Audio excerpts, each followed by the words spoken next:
রুবির আনন্দপুরে গোডাউনে 50 জনের মতন পুরো নিখোঁজ। 15 থেকে 16 জন মারা গেছে। গোডাউনের ভেতরে মাংসের গন্ধ, হাড়গুলো গুঁড়ো গুঁড়ো হয়ে পুড়ে ছাই হয়ে গেছে।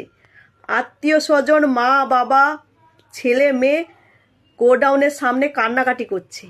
গোডাউনটার কথা শুনুন। এই গোডাউন গড়ে উঠেছে জলা জমির উপর, যেখানে কিনা কোনো এই কলকাতা কর্পোরেশনের পারমিশন নেই। তাই এই যে এফআইআর মানে আগুনের যে ফায়ার ডিপার্টমেন্টের, তার পারমিশন নেই। কারণ কর্পোরেশনে পারমিশন হলে তবেই না ফায়ার ডিপার্টমেন্টের পারমিশন হবে। তাহলে ভাবুন, এই কর্পোরেশন এরিয়ায় গোডাউন করে ব্যবসা করছে, অথচ পারমিশন ছাড়া বেআইনিভাবে কি করে সম্ভব? যেখানে কিনা কাউন্সিলর থাকে, যেখানে নেতা মন্ত্রীরা থাকে, তাছাড়া পুলিশেরও নজর থাকে, সেখানে কি করে এত বড় বড় গোডাউন হয়ে যায়? দুটো গোডাউন হয়েছিল।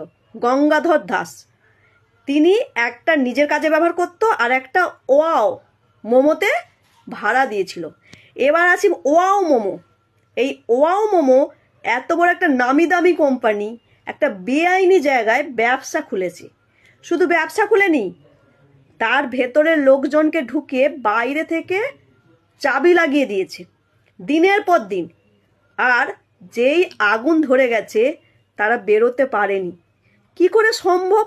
ভেতরে কর্মচারীরা কাজ করছে, বাইরে থেকে চাবি লাগানো এখনো সম্ভব। মানুষ দুটো পয়সার জন্যই কিভাবে নিজেদেরকে বন্দি করে রাখে, আর সেই জন্যই তারা আর ফিরতে পারলো না, বেরোতেই পারলো না ওখান থেকে, পুড়ে ছাই হয়ে গেল। এই নিয়ে মিডিয়া বা এই যে আমাদের নেতা মন্ত্রী অরূপ বিশ্বাস 24 ঘন্টা পর এসছে, দমকল মন্ত্রী যার কিনা দায়িত্ব কোথাও আগুন লাগলে জল দিয়ে নিমাবে, তিনি 48 ঘন্টা পর এসছে। আর ফিরহাদ হাকিম, যিনি কিনা কর্পোরেশনের মাথায় চেয়ারম্যান, তিনিও জানে না যে যেখানে জলা জমির উপর এত বড় কনস্ট্রাকশন হয়ে গেছে।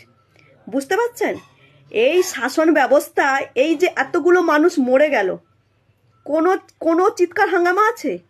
যদি মারাপিট খুনোখুনি হতো তাহলে দেখতেন একটা সিভিক ভলেন্টিয়ারের চাকরি দিয়ে দিত। কিন্তু এখানে ঠিক সেটিং করে চুপ হয়ে গেল। 250 টাকা দিনে 250 টাকা। এই 16 জনের মধ্যে 13 জন পূর্ব মিদনাপুরের। বুঝতে পারছেন? যেখানে শিক্ষার হার সব থেকে বেশি। দুটো পয়সার জন্যই এসছিল কাজ করতে। ভাবুন, কলকাতা বুকে 7,000 টাকায় থাকবে কি, খাবে কি, তারপরেও কাজ করতে এসেছিল। পুরে ছাই হয়ে গেছে।